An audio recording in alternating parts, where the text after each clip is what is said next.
사랑의 하나님 아버지 감사합니다. 내림절 두 번째 주일을 맞이하여서 우리 하나님 앞에 달려나오게 하여 주시고 이렇게 하나님 앞에 경배와 찬미로 영광 돌리게 하심을 감사합니다. 우리의 예배를 받아주시고 우리 예배 가운데 임재하여 주시옵소서. 이 시간 상한 영혼이 치유받게 하여 주시고 또 병든 육체가 회복되어지는 역사가 일어나게 하여 주옵소서. 감사하고 우리 주 예수님의 이름으로 기도하옵나이다. 아멘. 할렐루야. 우리 하나님의 크신 은혜와 평강이 우리 성도들 모든 삶의 자리에 늘 넘치기를 축원합니다. 지금은 성탄의 절기입니다. 이 성탄의 절기에 우리 하나님의 크신 사랑과 은혜를 경험하고 또 누리고 그리고 간증할 수 있는 저와 여러분들 되시기를 축원합니다. 어쨌든 코로나 이 일부가 계속해서 심해지고 있는데 오늘 2단계로 올라가게 되면은 아마도 전국 교회가 또 예배를 드리지 못하는 아예 예배를 드리지 못하는 영상 예배만 하게 되는 그런 상황으로 또 서울 경기 지역으로 이렇게 갈 수가 있습니다. 그래서 지금 서울 경기 쪽은 3단계에 준하게 되고 지방은 2단계까지 올린다는 얘기가 있어요. 어쨌든 기도하면서 우리가 이 코로나 이 방역에 또 함께 애쓰고 좀 이렇게 무감각해진 것 같아요. 이제는 너무 이제 1년 정도 이렇게 돼가니까 사람들이 무감각해진 것 같아요. 교회 안에서도 때로는 이렇게 무감각해진 그런 모습들이 있어요. 더욱더 긴장의 끈을 놓지 마시고 어제도 음성, 청주 계속해서 그래도 감사하게 진천에서 발생이 안 돼서 감사한데 그래도 뭐 생활권이다 보니까 너무 가깝잖아요. 언제 어디서 어떻게 교차되어질지 모르기 때문에 늘 조심하시고 어쨌든 자기 스스로 잘 관리하시고 또 교회 오실 때도 오고 싶어도 혹여나 내 몸에 열이 있거나 혹은 멀리 출타했거나 그랬을 때는 한 주 정도는 가정 안에서 유튜브로 혹은 TV로 이렇게 예배를 드려도 괜찮을 것 같습니다. 그것은 또 다른 성도들을 배려하는 배려심이기 때문에 그것을 지켜주시고 그래서 우리 반석교회가 건강하게 하나님 앞에 날마다 예배할 수 있도록 그렇게 함께 협력해 주시기를 바랍니다. 오늘 말씀의 제목은 평화의 왕으로 오신 예수님입니다. 대림절 두 번째 주일을 맞이하여서 우리 주님께서 이 땅에 오신 이유가 무엇인가? 바로 평화를 위해서 이 땅에 오셨다. 세상에는 많은 상이 있어요, 그죠? 학교에서 주는 상, 우리 건모가 지난번에 상을 받아왔어요. 어디 대회에 나가가지고 대회 나갔는데 거기서 상을 줬는데 거기 대회 참가한 모든 아이들을 다 줬대요. 어쨌든 저도 어렸을 때 보면은 상을 받으면 참 좋았어요. 개근상만 받아도 얼마나 좋았는지, 그죠? 초등학교 때 6년 개근상을 받았어요. 또 중학교 때 3년 개근상. 성적상을 못 받았어요, 제가. 고등학교 때도 3년 개근상. 이렇게 받았어요. 그 개근상만 받았어요. 그런데 그것만도 얼마나 좋은지. 대학 가서 제가 성적장학금을 받아봤습니다. 대학 가서. 얼마나 이 성적장학금을 받으니까 전액면제잖아요. 한 300만 원 드는 장학금 수업료가 전액면제가 되니까 얼마나 뿌듯한지요. 거의 8학기 중에 7학기 들어갈 때 꼴찌로 들어가가지고 나올 때 2등으로 나와서 그래서 어쨌든 이 8학기 중에 7학기 정도 이렇게 성적장학금을 때로는 수석으로 때로는 차석으로 이렇게 받아봤는데 참 좋더라고요. 어쨌든 상을 받는다라면 다 좋아요, 그죠? 여러분들도 상 받아보신 적 있죠? 없어요? 네, 상을 받으면 다 좋아요. 누구나 어떤 상이든 그게 어떤 상이든 다 좋게 되어져 있어요. 국가에서 주는 상이 있는가 하면은 세계적인 권위를 인정받는 단체가 주는 그죠? 상이 있습니다. 세상이 주는 상 중에 최고의 상은 노벨상이에요. 노벨상 중에 또 가장 가치 있는 상이 무슨 상이에요? 노벨 평화상입니다. 우리나라의 상황은 평화가 아주 절실하죠. 사방으로부터 평화를 위협받고 있기 때문에 그렇습니다. 가장 가까이 있는 북한으로부터, 또 일본이나 중국, 러시아, 미국 이 열강들로부터 언제 어떻게 우리가 침탈을 당할지 모르는 그런 위기 속에 놓여져 있습니다. 이 주변 열강으로부터의 평화, 또 남북한의 평화, 동서간의 평화, 또 사회 계층 간의 평화, 그리고 남녀의 이 평화, 심지어는 남녀노소의 평화까지 지금 우리는 이 사회 속에서 위협을 받고 있어요. 왜 이런 시대가 되었을까? 다른 사람의 생각이나 사상을 중요한 것으로 생각하지 아니하고 내 생각만 중요한 것으로 생각하는 자기 중심의 시대에 우리가 살고 있기 때문에 그렇습니다. 나만 잘 먹고 잘 살면 된다라는 그 생각 때문에 그래요. 우리 주님은 미래 사회는 사랑이 식어가고 사라지는 시대라고 말씀했어요. 여러분, 이웃의 평화 없이 나 홀로 평화로울 수가 없습니다. 우리 주님께서 이 땅에 오신 이유가 평화를 위해서 오셨다고. 평강을 너희에게 주노라고 하셨잖아요. 평강을 너희에게 주노라. 평화를 주시기 위해서 우리에게 오셨어요. 그리고 우리가 그 평화를 이 땅에 실현하며 살아가기를 바라십니다. 성도는 다툼과 분쟁을 종식시키는 자가 되어야 합니다. 어떻게 평화를 누리며 그러면 우리가 이 땅에 평화를 세워갈 수 있을까요?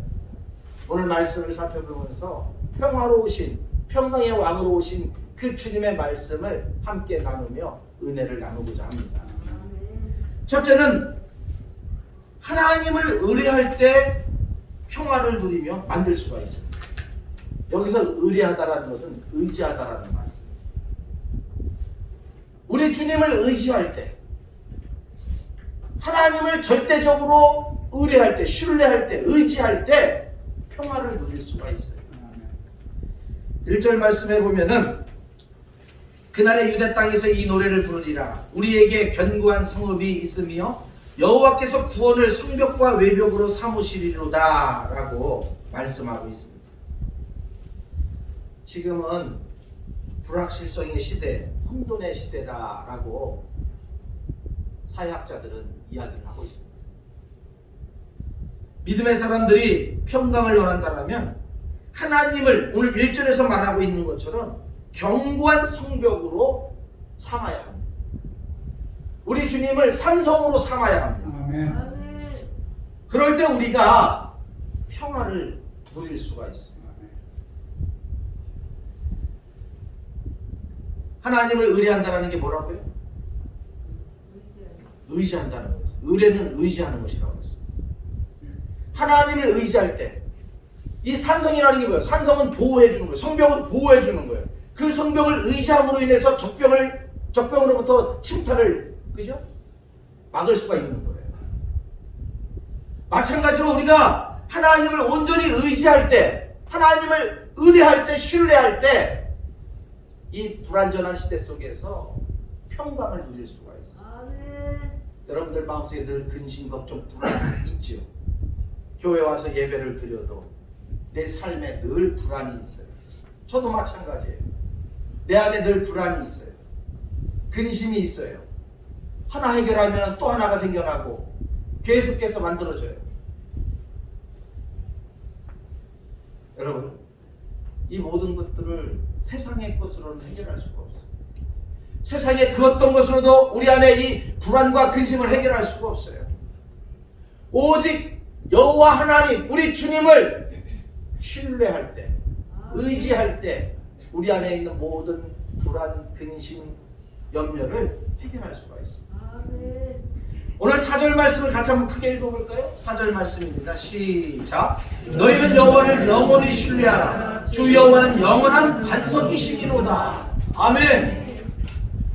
다시 아멘. 아멘. 여러분, 너희는 여호와를 영원히 신뢰하라는 거예요. 영원히 의지하라는 거예요. 아멘.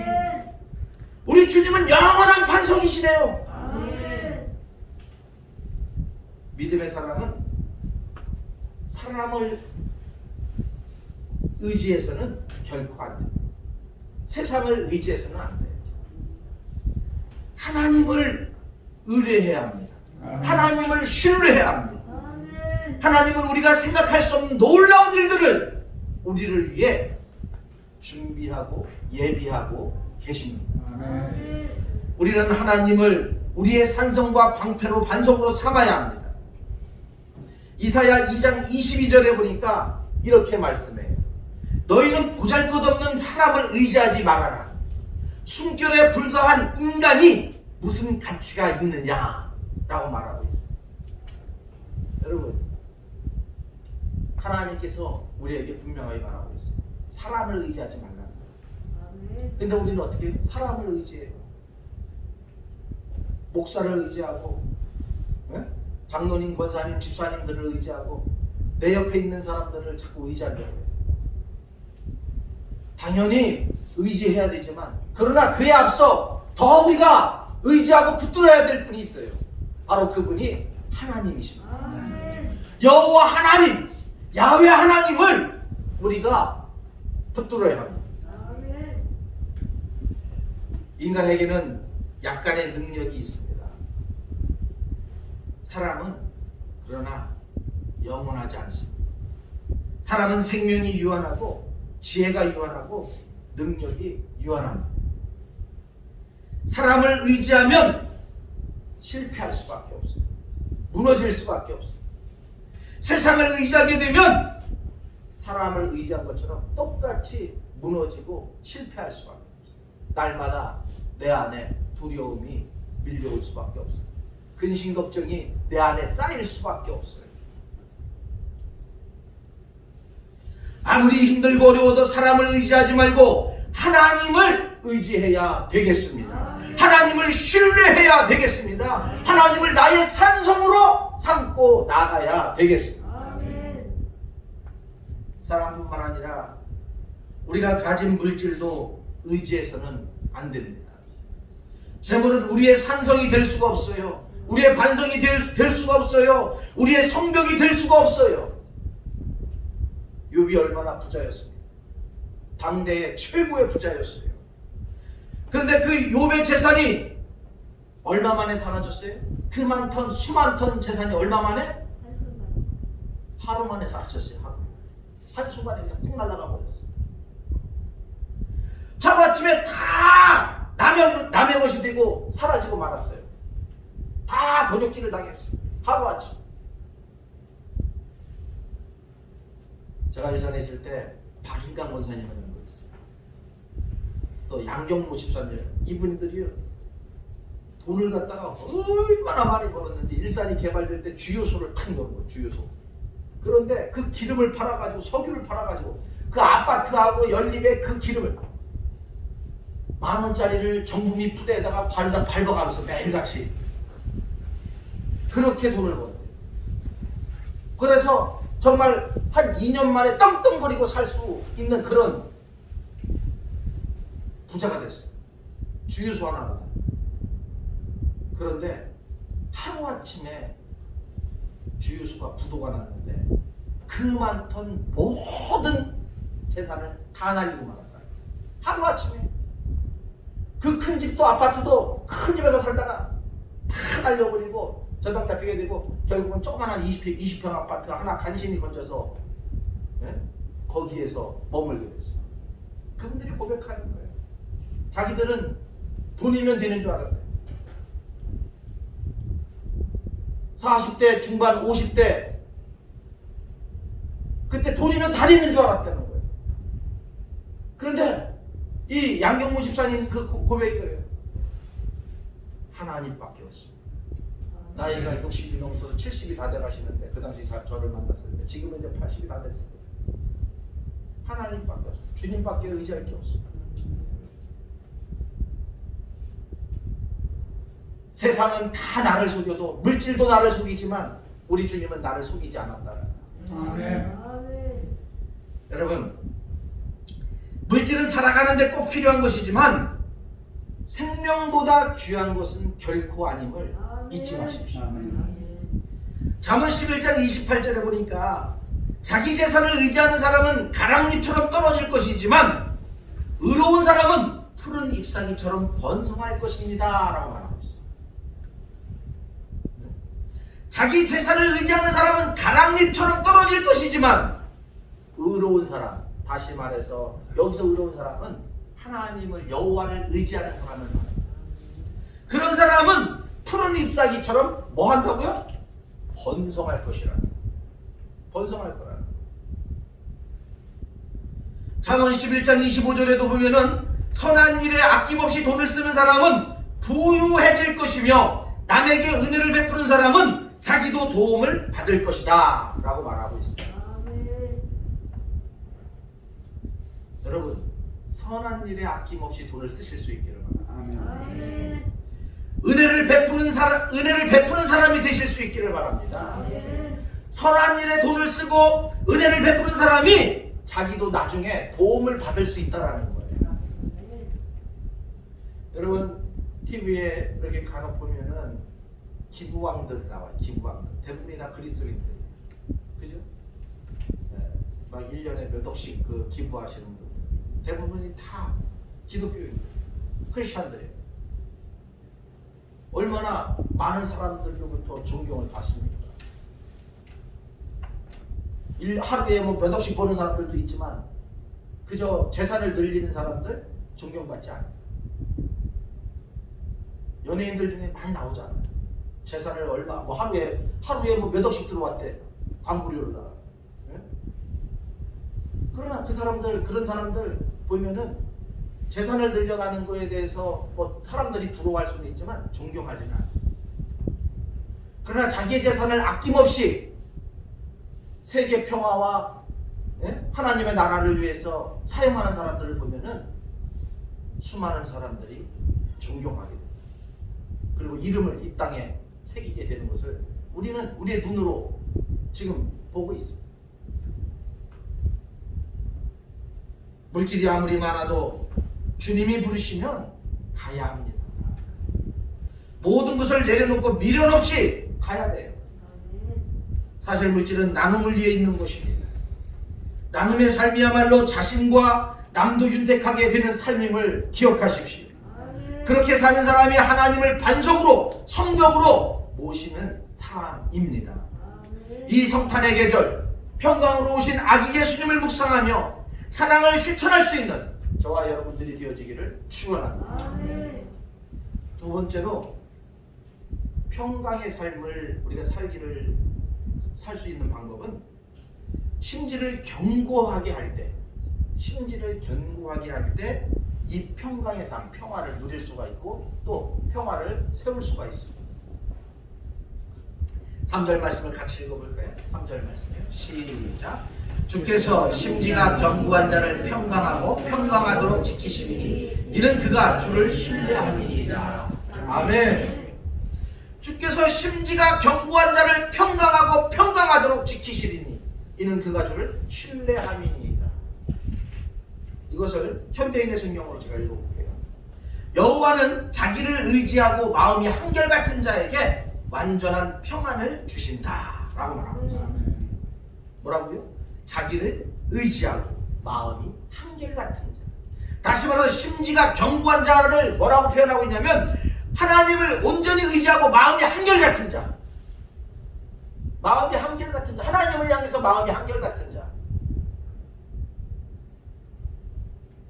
여러분, 우리가 우리의 삶의 자리에서 평화의 삶, 평안한 삶, 평강의 삶을 살기를 원한다면 믿음의 심지가 견고해야 합니다. 아멘. 어떠한 상황 속에서도 견고해야 됩니다. 아멘. 양초에서 심지가 빠지면 여러분 불을 켤 수가 있어요? 여기 양초가 있는데 양초가 혼자 탈 수 있을까요? 양초가 타는 이 양초가 빛을 발할 수 있는 이유는 심지가 있기 때문에 그렇죠. 심지 빠진 양초는 양초의 역할을 다할 수가 없습니다. 심지 없는 등불은 빛을 낼 수가 없습니다. 믿음의 사람들은 세상의 등불입니다. 등불이 빛나려면 믿음의 심지가 견고해야 합니다. 우리 주님을 향한 그 심지가 견고해야 된다는 거예요. 다시 말해서 우리 주님을 향한 그 주님을 의지하는 그 마음이 견고하고 한결같아야 된다는 거예요. 여러분, 우리는 하나님을 의지해야 합니다. 하나님을 믿기로 결심하고 신앙생활을 시작했다면 결코 포기하지 말고 끝까지 주님을 의지할 수 있는 견고한 심지가 되어지기를 축원합니다. 견고한 심지가 되어줘야 돼요. 우리 주님을 향하여 견고한 심지가 되어질 때 우리 주님께서 우리를 축복하시는 거예요. 여러분, 다윗이 하나님을 직접 만났습니까? 못 만났습니까? 다윗이 하나님을 직접 만났어요? 못 만났어요? 다윗은 모세 이후에 하나님은 현현하지 않으셨어요. 직접 만나지 못했어요. 그러면 다윗은 어떻게 하나님을 만났어요? 하나님의 말씀을 읽고 또 찬양 중에 기도하면서 그 말씀대로 살려고 노력하면서 그 말씀 속에서 주시는 말씀으로 하나님을 만났어요. 우리는 우리의 삶의 자리에서 짠하며 어떤 신비적인 것을 요구할 때가 너무나 많아요. 그래야 내가 예수 믿는다. 또 내 앞에서 죽어가는 사람이 벌떡 일어나서 그래야 내가 믿겠다. 살아계신 하나님이라면서 능력이 없는 능치 못할 일이 없는 하나님이라면서 아직도 그거 하나 못 살리겠어요? 그렇게 우리는 하나님을 시험할 때가 얼마나 많아요.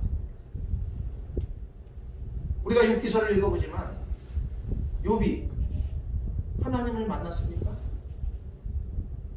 그 어디에도 하나님과 대화하는 장면이 없어요. 믿음으로 살았어요. 하나님을 향한 믿음으로 살았어요. 그가 믿음으로 살다가 엄청난 시련과 고난과 역경이 그의 앞에 닥쳤지만 그러나 욥은 하나님을 원망하지 않았어요. 자기의 눈으로 직접 하나님의 모습을 보지 않았지만 자기의 귀로 하나님의 음성을 듣지 않았지만 그럼에도 하나님이 살아계심과 역사하심을 믿고 그가 오늘 말씀하는 것처럼 마음의 그 심지가 하나님을 향한 여호와를 향한 그 마음의 심지가 견고하게 서 있을 때 하나님께서 그 모든 환난을 해결해 주시고 그에게 평강의 삶을 허락하시는 걸 오늘 볼 수가 있습니다. 그런데 많은 사람들이 신앙생활을 하다가 환경에 눌리고 육신의 연약함에 눌리고 여러 가지 시험과 올무에 걸려 넘어집니다.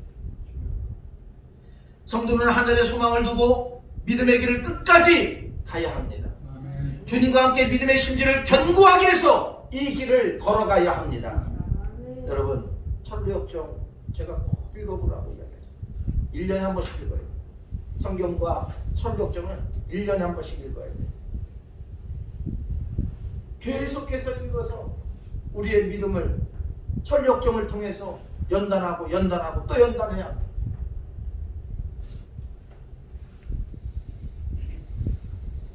사랑하는 여러분, 십자가를 향하여 우리의 믿음의 길을 끝까지 견고하게 세우실 수 있기를 바랍니다. 우리 주님과 함께 믿음의 심지를 견고하게 해서 우리 인생 마지막 천성문을 여는 그 순간까지 걸어갈 수 있는 우리 성도들 되어지기를 축원합니다. 아무리 뒤에서 두드려도 때로는 우리가 뒤로 물러설 수 있지만 다시금 천성문을 향해서 십자가를 향하여 나아갈 수 있는 한 발자국 디딜 수 있는 우리 믿음의 반석교의 모든 성도들이 되어지기를 축원합니다. 유혹을 당한다 할지라도 세상에 우리를 가만히 내버려 두겠어요? 천리역정을 보십시오. 끊임없이 사탄은 끊임없이 달콤하고 끊임없이 좋은 것으로 아니 하나님이 없다, 하나님이 어디 있느냐 라고 이야기하면서 우리를 유혹합니다. 나도 모르게 거기에 현혹되어져서 이성적으로 합리적으로 판단해서 넘어갈 때가 얼마나 많은지 몰라요. 여러분, 그러나 믿음은 끝까지 나아가는 거예요. 흔들리지 않고 나아가는 게 진짜 믿음이에요. 그럴 때 하나님께서 우리의 삶을 축복하시고 평강으로 인도하여 주십니다. 믿음의 선진들에게는 공통점이 다 있어요. 그들은 믿음의 심지가 견고했다라는 거예요. 하나님을 향한 믿음의 심지가 견고했다라는 거예요. 아브라함은 사라의 태가 죽은 자와 같다라는 것을 알면서도 끝까지 믿었어요. 아브라함이 축복받은 것은요, 하나님과 대면해서가 아니에요. 그가 믿음으로 의에 이르렀다고 했습니다. 믿음으로 하나님을 믿음으로. 그래서 아브라함이 하나님의 축복을 받았어요. 아브라함이, 그죠? 여러분, 천사를 만나게 되고, 그리고 수십 년이 지난 뒤에 모리아산에서 하나님의 음성을 들은 게 다예요. 네? 178세까지 살면서, 맞나요? 187인가 178인가? 정말 그 오랜 세월을 살면서 성경에 보면은 그가 하나님의 음성을 들은 거는 한 번. 모리아산에서 아브라함아, 아브라함아, 나는 너희 하나님이라. 또 천사가 와서 소돔과 고모라를 멸망하려고 할 때, 그때 천사들을 만나게 되고 하나님의 뜻을 알게 되죠. 천사들을 통해서.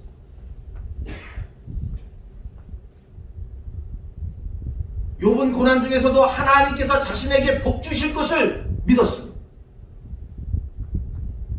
어떠한 상황 속에서라도 자기를 버리지 않으실 것을 믿음으로 믿었습니다. 아멘. 현현하는 하나님을 보아서가 아니에요. 하나님의 음성을 들어서가 아니에요. 믿음으로 믿었습니다. 갈렙은 40살에 가나안 땅을 보고 와서 45년이 지난 후에 하나님께서 하신 약속을 믿고 말하기를, 그러므로 내가 정찰보고를 하던 그날에 여호와께서 나에게 약속하신 이 산간 지대를 나에게 주십시오. 당신도 그때 우리 보고를 들어 알고 있겠지만 이곳엔 거인 아낙 자손들이 살고 있고 또 그 성읍들도 크고 견고합니다. 그러나 여호와께서 나와 함께 하시면 여호와의 말씀대로 내가 반드시 그들을 쫓아낼 수 있을 것입니다 라고 이야기를 하죠. 여러분, 여호수아가 가나안 땅 정복에 들어갈 때 그들이, 이 여호수아나 갈렙이나 이 친구들이 하나님의 음성을 들은 게 아니에요. 어떻게 그 어마어마한 아낙 자손을 이길 수 있겠어요? 10명은 부정적인, 우리는 도저히 이길 수 없어요. 하나님께서 모세를 통해서 정복하라고 말씀을 하고 있는데 오직 모세만 하나님과 대면을 하잖아요. 다른 사람들은 대면하는 게 아니거든요. 네? 그런데 여호수아와 갈렙은, 그죠? 믿음의 눈으로 그 땅을 보았고 10명의 정탐꾼은 불신의 눈으로 그 땅을 보았어요. 결과는 엄청난 차이가 났죠. 또 믿음의 눈으로 그 땅을 보았던 여호수아에게 하나님께서 약속하신 그 언약이 성취되어지는 기간이 45년이 지난 뒤에 성취가 되어집니다. 한번 생각을 해보세요. 45년 세월 동안 지나고 보니까 그 땅을 하나님께서 주시겠다라고, 모세를 통해서 주시겠다라고 하는 그 땅을 얻고 나니까 그때서 정말 하나님이 나에게 주셨구나. 45년 세월이라는 세월이 지나간 뒤에. 그러나 그 45년이라는 시간 속에서 여호수아와 갈렙이 하나님 없어, 하나님 안 계셔, 그러지 않았다라는 거예요. 그들은 결코 믿음이 흔들리지 않았다라는 거예요. 어떠한 세파 속에서도 믿음을 지키고 나아가 가나안 땅에 들어가는 축복을 얻었어요. 여러분, 그죠? 여호수아 갈렙 이후에는 가나안 땅에 들어가지 못했어요. 믿음이 결코 흔들리지 않는 견고한 사람만이 하나님의 평강, 하나님의 축복을 받아 누리는 줄 믿습니다. 45년 동안 그는 믿음으로 기다렸고 마침내 가나안 땅에서 가장 견고하고 가장 비옥하고 가장 중요한 요새인 헤브론을 차지했습니다.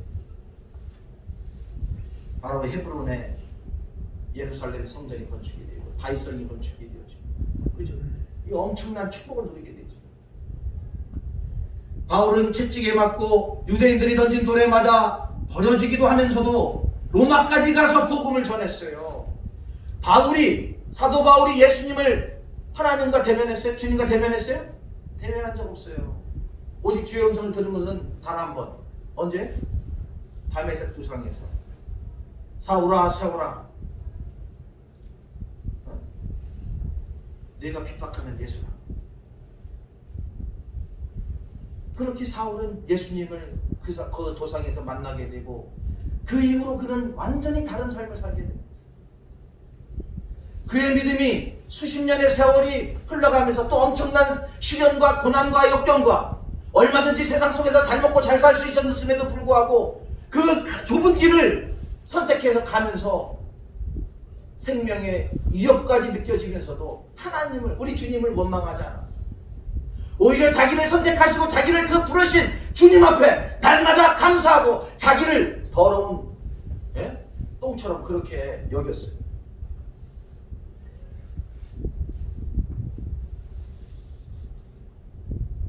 사랑하는 여러분, 우리는 하나님의 전능하심과 그분께서 우리 기도를 듣고 계심을 믿으실 수 있기를 바랍니다. 그분을 의지한다라면, 그분을 신뢰한다라면 도전하지 못할 일이 없습니다. 우리 학생들, 특별히 이제 대학에 올라가는 학생들, 때로는 이제 우리의 믿음이 오히려 대학 가면 더 흔들릴 수가 있어요. 중고등학교 시절보다 틀리게 더 혼란스러울 수가 있어요. 그러나 믿음의 선진들의 그 모습을 바라보면서 견고하게 믿음을 세워갈 수 있기를 바랍니다. 어떠한 상황 속에서도 넘어지지 말고 흔들리지 말고 믿음으로 달려나가서 승리할 수 있는 우리 청년들이 되었으면 좋겠어요. 어떠한 바람 앞에서도 하나님을 의지하는 우리 반석계 성도들 되어지기를 바랍니다. 문제는 우리의 마음의 심지가 견고하게 자리 잡고 있느냐는 것입니다. 사랑하는 여러분, 우리 마음이 바람에 이리저리 흔들리는 갈대가 되어서는 안 되겠습니다. 하나님은 심지가 견고한 사람을 언제나 평강으로 지켜주십니다. 마지막으로 우리가 하나님이 주시는 평안을 누리려면 정직해야 합니다. 정직하게 살아야 합니다. 정직이라는 건 깨끗하게 살아야 됩니다. 선하게 살아야 됩니다. 7절 말씀 같이 읽어볼까요? 의인의 길은 정직함이요 정직하신 주께서 의인의 측평을 평안하게 하시도다. 아멘. 주님은 우리가 평안한 삶을 살려면 거짓을 버리고 투명하고 정직한 삶을 살라라고 말씀하고 있어요. 하나님께서는 바르게 사는 사람의 앞길을 곱게 닦아주십니다. 붙들어 주십니다. 지금 우리 사회는 죽음에 이르는 마음의 질병이 심각한 시대입니다. 산업재해가 대한민국이 세계 1위입니다. 또 40대, 50대 자살률이 우리나라가 세계 1위입니다. 또 뇌물수수가 세계 2위입니다. 교통사고 사망률이 세계 3위입니다. 인구의 84%가 술을 마시는 나라가 한국입니다. 도박으로 사용되는 돈은 도박으로 나가는 돈이 12조예요. 12조. 1년에 12조가 도박으로 없어집니다. 163개국의 부패 지수를 측정한 결과 한국은 42위라는 거예요. OECD에 속한 30개국 중에서 23위에 속한다. 그래서 한국에서 사업을 하려면 다시 말해서 경영을 하려면 뭐를 만들어야 돼요? 이중장부를 만들어야 돼요. 이중장부. 공무원들에게 뇌물을 주고 부정부패해야 돈을 벌고 성공을 한다는 거예요.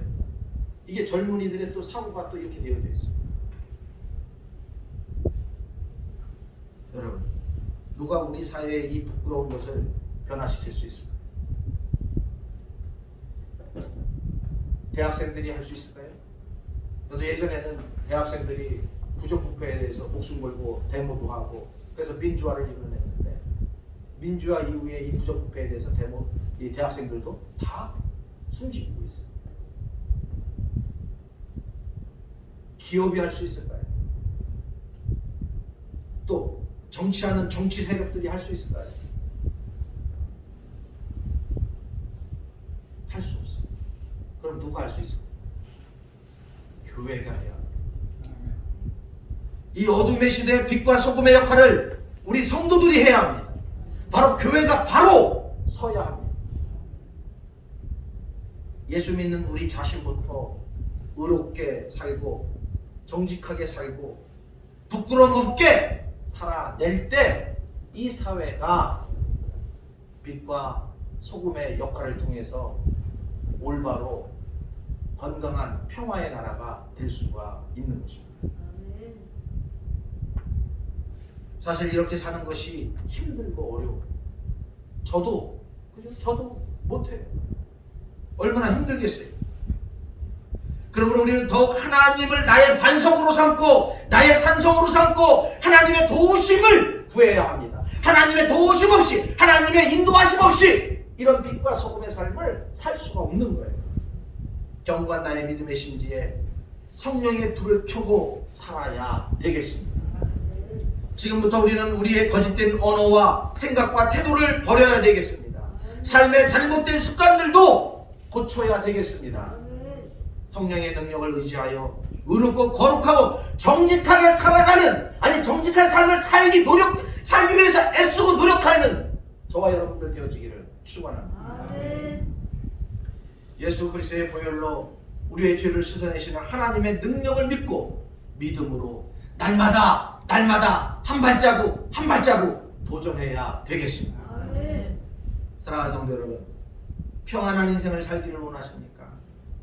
하나님을 의지하실 수 있기를 바랍니다. 마음의 심지를 견고히 세우실 수 있기를 바랍니다. 우리 주님을 의지할 때, 정직하게 살아갈 때, 그럴 때 우리의 삶이 평화의 삶, 평강의 삶을 살 수가 있습니다. 평탄한 길로 가시기를 원합니까?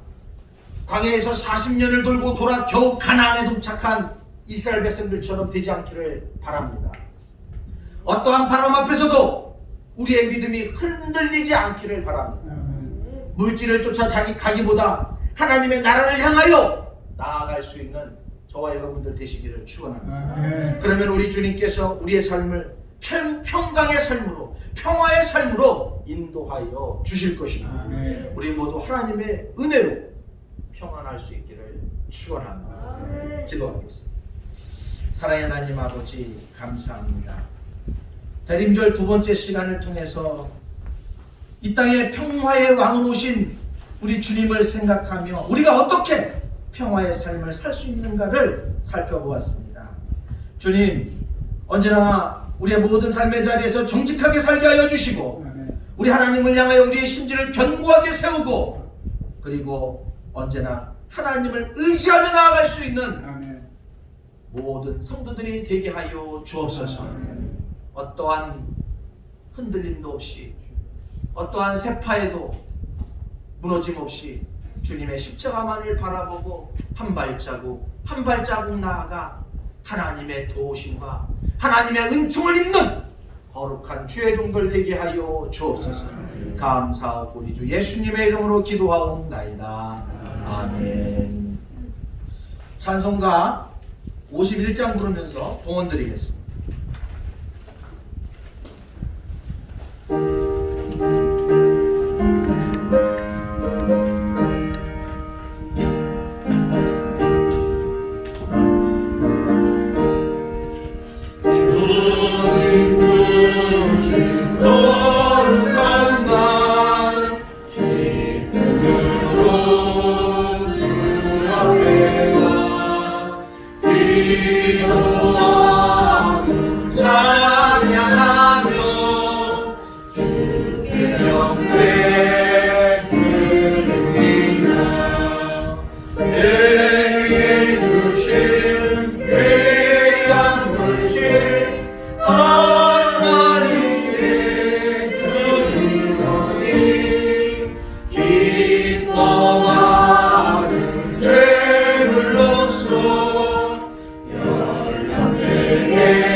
사랑의 하나님 아버지 감사합니다. 우리에게 말씀을 통해 크신 은혜 주심을 감사합니다. 오직 주님만을 의지하게 하시고 결코 흔들리지 않는 믿음 가지고 나아가 우리 하나님의 축복 아래 있는 성도들 되어지게 하여 주시옵소서. 하나님은 당신의 자녀를 결코 버리지 않는 분임을 기억하게 하여 주시고 어떠한 상황 속에서도 바울처럼 욥처럼 아브라함처럼 또 여호수아처럼 주님을 붙들고 나아갈 수 있는 거룩한 주의 종들 되게 하여 주옵소서.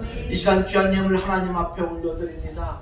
열의 하나를 구분하여 11조를 드리고 또 뜻을 담아 기도의 손을 적어 하나님 앞에 감사의 예물을 드리고 그리고 사랑의 헌금으로 주정헌금으로 건축헌금 또 차량헌금 장학헌금 그리고 또 선교 예물로 주님 앞에 귀한 예물 올려드립니다.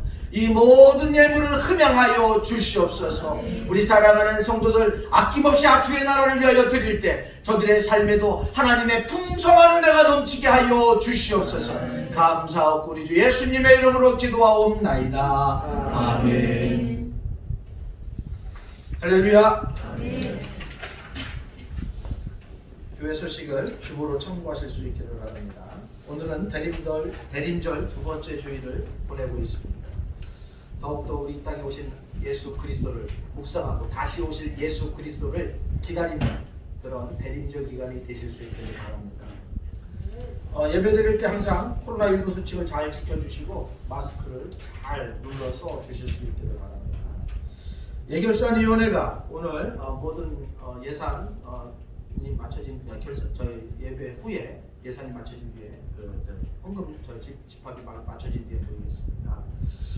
모든 기관은 총회 및 결산을 다음 주까지 보고해 주실 수 있기를 바랍니다. 2021년도 청소봉사자 신청이 뒤에 있습니다. 꼭 한 번이라도 참석을 하실 수 있기를 바랍니다.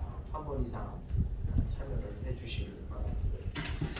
사랑의 선물 나누기 헌금을 12월 20일까지 하겠습니다. 2021년도 예결산 공동회가 다음 주일 예배 후에 모여지게 됩니다. 또 12월 13일은 반석교회 38주년 창립주일입니다. 또 교육부 모임을 12월 13일 오후 4시 포트루카에서 갖도록 하겠습니다. 이 교육부 모임은 아동부, 중고등부, 그 다음에 토요학교 부장님들 모임을 갖겠습니다. 꼭 참여를 해주실 수 있기를 바랍니다. 2021년도 교회는 오늘 거기서 서로 함께 여러 가지 또 상황들을 이야기 나누겠습니다.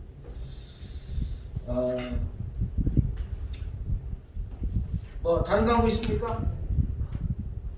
네, 없죠. 우리 고3 학생들 지난주 수능시험 잘 마무리했는데 힘차게 격려의 박수 한번. 더욱더 이제는 믿음 생활 잘하고 흔들림 없이 하나님의 나라를 향해서 귀하게 쓰임 받을 수 있는 우리 청년들이 되어질 수 있도록 대학생들이 되어질 수 있도록 여러분들 기도 많이 해주실 수 있기를 바랍니다. 다른 광고 없으시면 좌우 앞뒤로 눈으로 인사하면서 일어나겠습니다. 사랑합니다. 축복합니다. 또 한 주간 승리하십시오. 찬송가 620장 1절 찬양 부르고 축도로 예배를 마치겠습니다.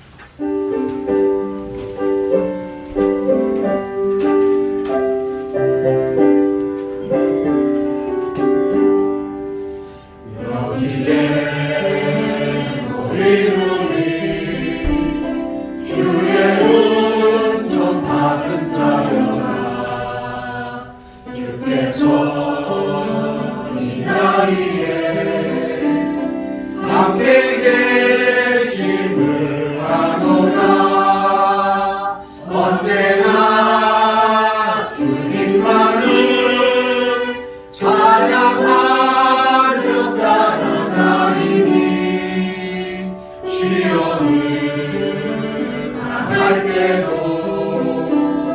함께 계심을 믿노라 이 믿음도 곳으로 주가 지켜주신다 어두운 밤에도 주의 밝음에 인도하여 주신다. 지금은 우리 구주 예수 그리스도의 은혜와 하나님 아버지의 극진하신 사랑과 성령님의 감동, 교통, 교제 이루하심이 이 땅에 평화를 주기 위하여 오신 예수 그리스도를 바라보며 우리의 삶의 자리에서 믿음의 심지를 견고하게 세우고 하나님이 주시는 그 평화를 누리며 또 세상의 평화를 실천하기로 다짐하고 세상으로 나아가는 우리 반석교회 모든 성도들 머리 위에 그 가정 위에 그 일터 위에 이제로부터 영원토록 함께 하시기를 간절히 축원하옵나이다. 아멘.